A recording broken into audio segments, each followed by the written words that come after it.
Assalamualaikum students, welcome to another exciting lecture on linguistics. Last lecture में जैसे कि हमने डिटेल इंट्रोडक्शन डिस्कस किया था लिंग्विस्टिक्स का। अगर आपने वो लेक्चर मिस किया है तो टेंशन की इसमें कोई बात नहीं, लिंक्स मैं डिस्क्रिप्शन में पुट कर दूंगी, जरूर चेक करिएगा उसको। आज के लेक्चर में हम L1 और L2 के कॉन्सेप्ट्स को समझेंगे और देखेंगे कि लैंग्वेज की कितनी टाइप होती हैं। ये टॉपिक बहुत इंफॉर्मेशन होने वाला है, स्पेशली उन लोगों के लिए जो लिंग्विस्टिक स्टडीज में इंटरेस्ट रखते हैं या टीचिंग और लर्निंग को के प्रोसेस को और अच्छी तरह समझना चाहते हैं। और एक बात, अगर आपको हमारा कॉन्टेक्ट पसंद आया है तो प्लीज लाइक करें, कमेंट करें और अपने दोस्तों के साथ शेयर करें। और अगर आपने अभी तक अपने चैनल लर्न विद मी को सब्सक्राइब नहीं किया तो अभी कर लें। आपके सपोर्ट और प्यार की हमें बहुत जरूरत है। So let's start. बिना किसी डिले के आज हम लेक्चर को स्टार्ट करते हैं। बेसिकली आज के लेक्चर का ओवरव्यू ये है कि हम आज के लेक्चर में इन 6 लैंग्वेजेस को डिस्कस करेंगे, जो कि first language, second language, foreign language, national language and official language and standard language. First of all मैं इन कॉन्सेप्ट्स को एक एक लाइन में एक्सप्लेन करती हूँ और फिर हम इन पर डिटेल में बात करेंगे। फर्स्ट लैंग्वेज बेसिकली वो लैंग्वेज है जो आप अपने बचपन से नेचुरली सीखते हैं, नेचुरली एक्वायर करते हैं, जैसे कि लाइक हमारी उर्दू और पंजाबी इन पंजाबी कॉन्टेक्स्ट। और अगर हम सेकंड लैंग्वेज की बात करें तो ये वो लैंग्वेज है जो आप लेटर लाइफ में कॉन्शियसली एक्वायर करते हैं, लाइक इंग्लिश।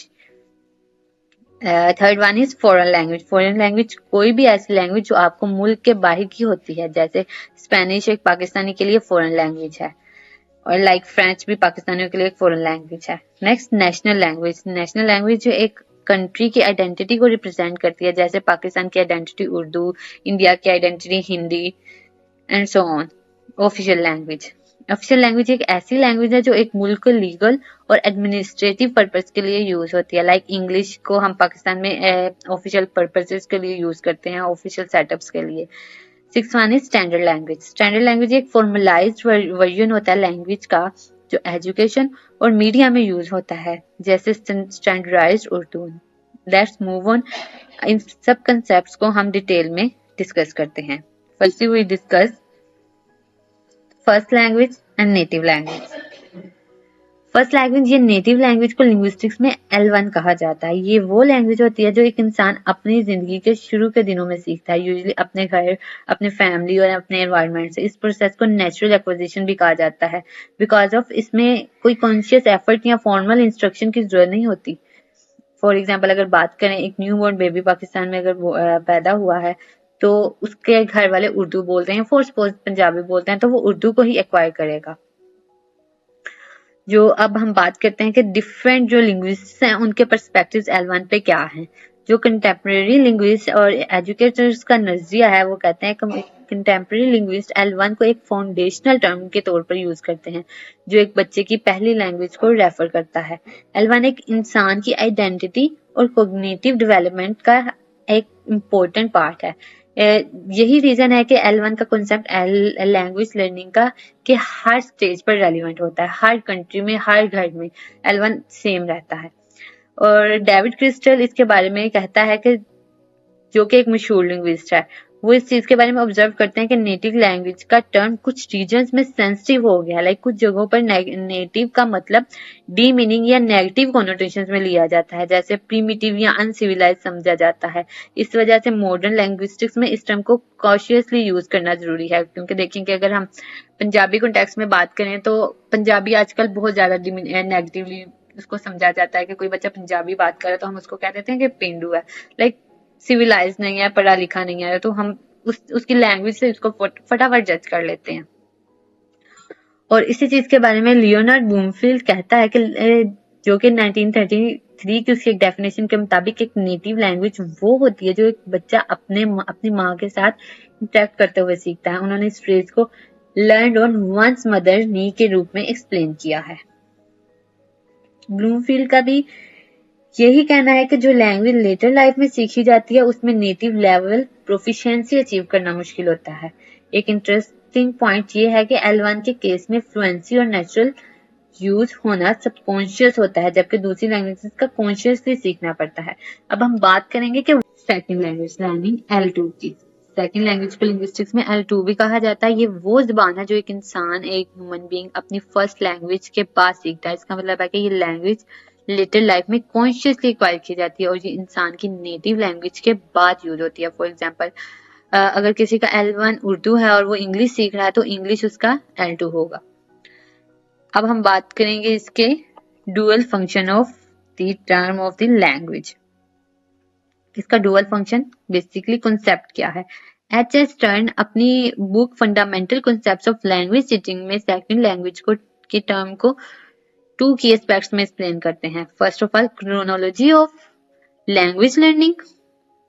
क्रोनी ऑफ ये बेसिकली क्या है कि सेकंड लैंग्वेज वो लैंग्वेज होती है जो नेटिव लैंग्वेज के बाद लर्न की जाती है, उसके बाद सीखी जाती है और ये प्रोसेस कॉन्शियसली होता है और ज्यादातर फॉर्मल इंस्ट्रक्शन के थ्रू होता है। फॉर एग्जांपल, एक स्टूडेंट और एक किड जो अपने घर में उर्दू बोल रहा है और स्कूल में इंग्लिश सीखता है, उसके लिए इंग्लिश एक सेकंड लैंग्वेज होगी।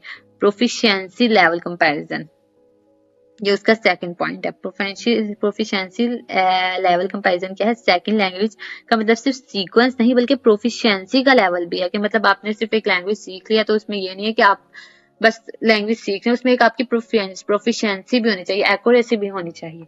L2 नेटिव लैंग्वेज से ज्यादा प्रोफिशिएंट नहीं होती, यानी इसमें एक इंसान का कमांड रिलेटिवली बहुत कम होता है, बहुत नहीं, माइनर सा भी आप कह लें, बहुत प्रैक्टिस के बाद एक कम रहता है, क्योंकि जैसे जो कि आप नेटिव आप एक्वायर करेंगे वो मच ज्यादा डिफरेंस होगी।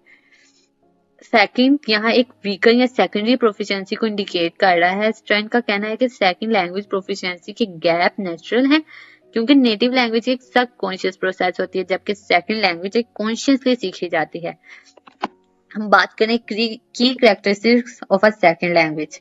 First of all, purposeful learning. Second language को यूजुअली किसी स्पेसिफिक पर्पस के लिए सीखा जाता है, जैसे कम्युनिकेशन, एजुकेशन या करियर डेवलपमेंट।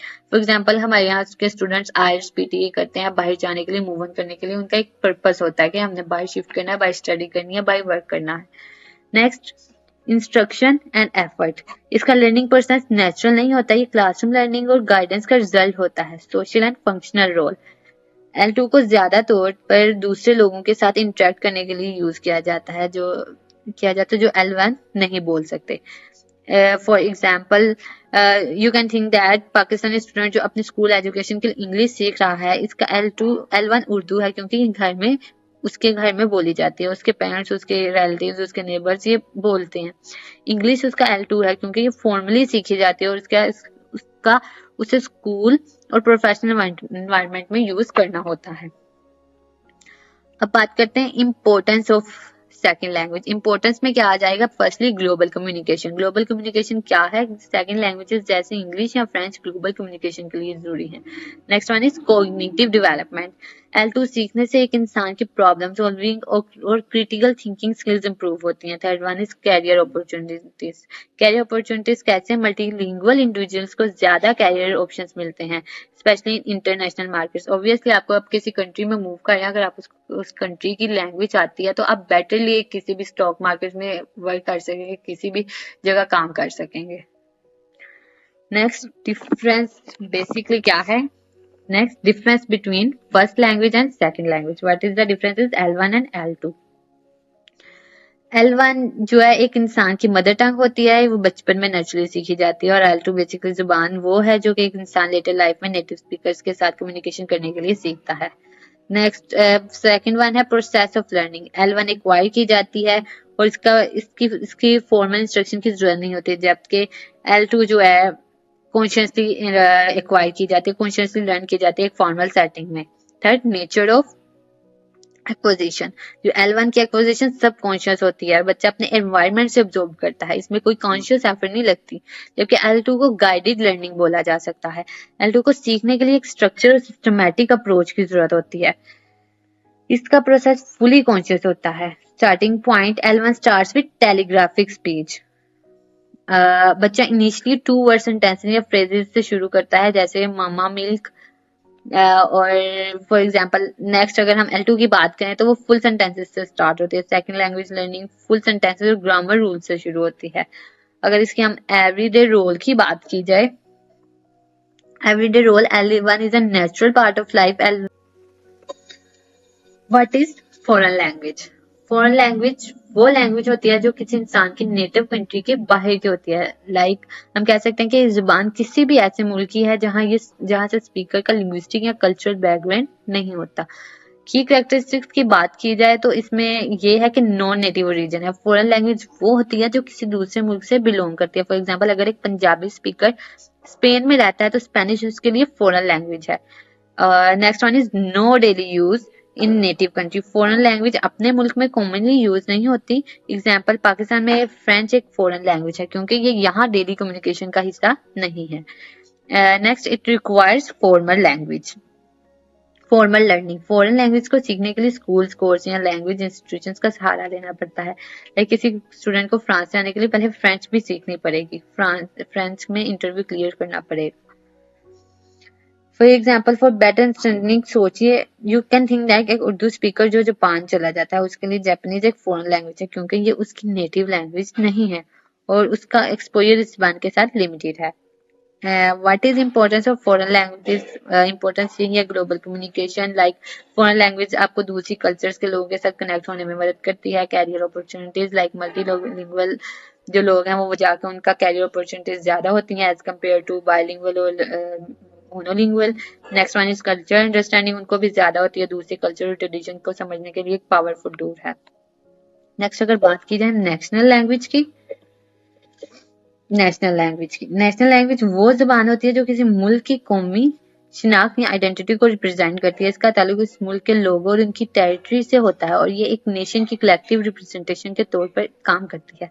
फॉर एग्जाम्पल, ये कनेक्शन विद पीपल और लैंड के साथ लोगों और वहाँ की जमीन और लोगों के साथ एक कनेक्शन बनाती है। नेशनल लैंग्वेज काफी हद तक उस कौम के लोगों और उनकी मिट्टी से जुड़ जाती है। फॉर एग्जाम्पल, पाकिस्तान में उर्दू एक नेशनल लैंग्वेज है जो लोगों के कल्चर और हिस्ट्री को रिप्रेजेंट करती है। Next, symbol of national identity, ये जुबान एक नेशन की यूनिटी और प्राइड का सिंबल होती है। फॉर एग्जाम्पल, उर्दू पाकिस्तान के मुख्तलिफ रीजन के लोगों के एक लिंग्विस्टिक और कल्चर प्लेटफॉर्म पर देकर आती है। नेक्स्ट वन,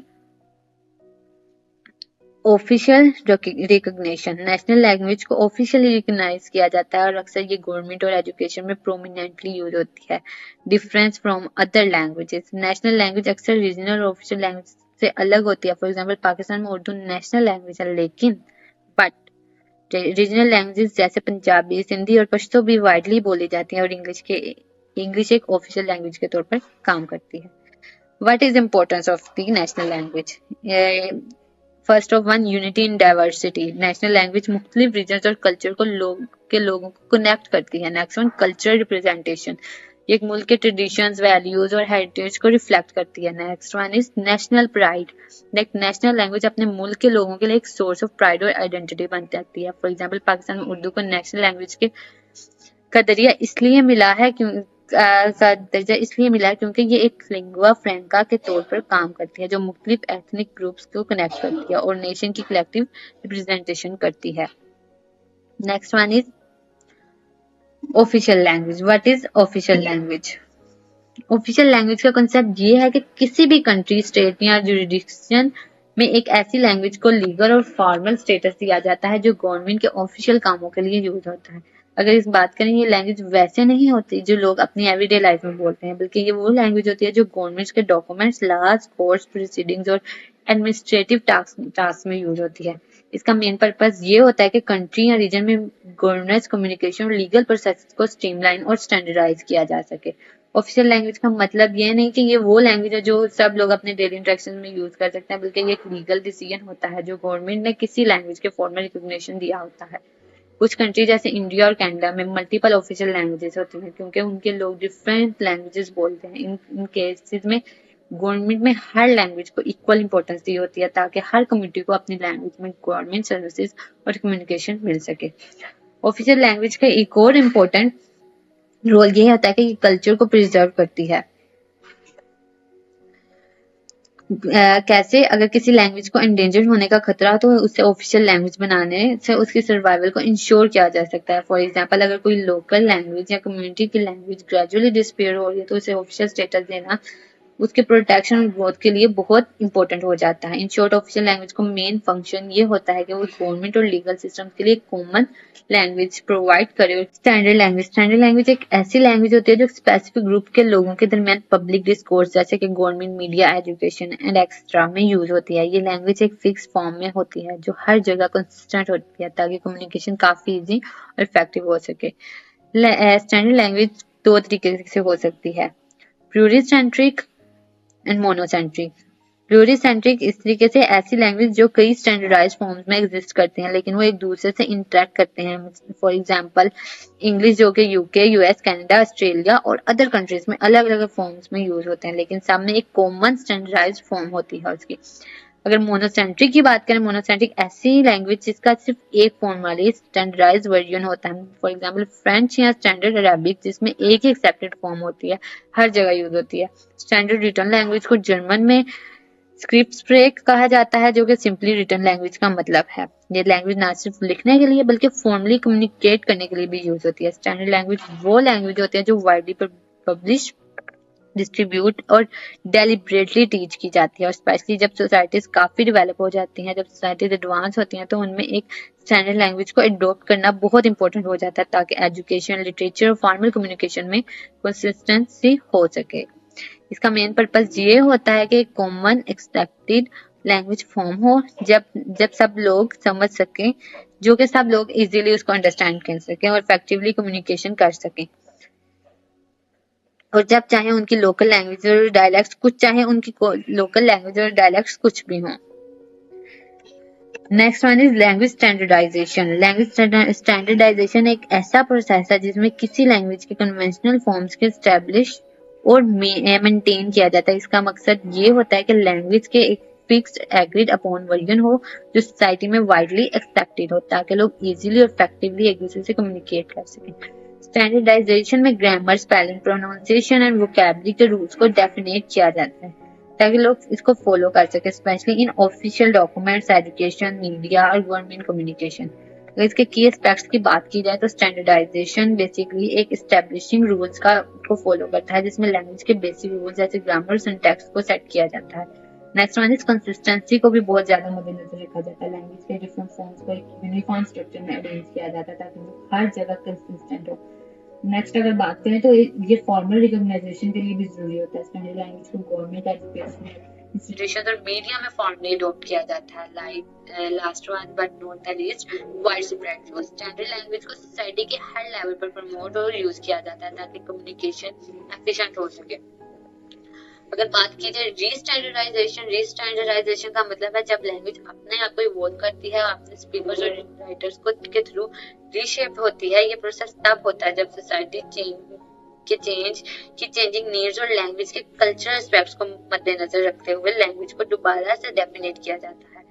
रीस्टैंडर्डाइजेशन में लैंग्वेज नए वर्ड्स, ग्रामर, रूल्स और प्रोनाउंसिएशन चेंजेस को इंक्लूड करती है। रीस्टैंडर्डाइजेशन की अगर बात करें तो टेक्नोलॉजिकल चेंजेस होते हैं, कल्चरल इन्फ्लुएंस होता है। टेक्नोलॉजिकल चेंजेस में क्या है, जब नए टर्म्स और एक्सप्रेशन का यूज होता है तो ऑब्वियसली टेक्नोलॉजी का एडवांसमेंट्स को रिफ्लेक्ट करती है, जैसे सोशल मीडिया और इंटरनेट रिलेटेड वर्ड्स का इंक्लूजन।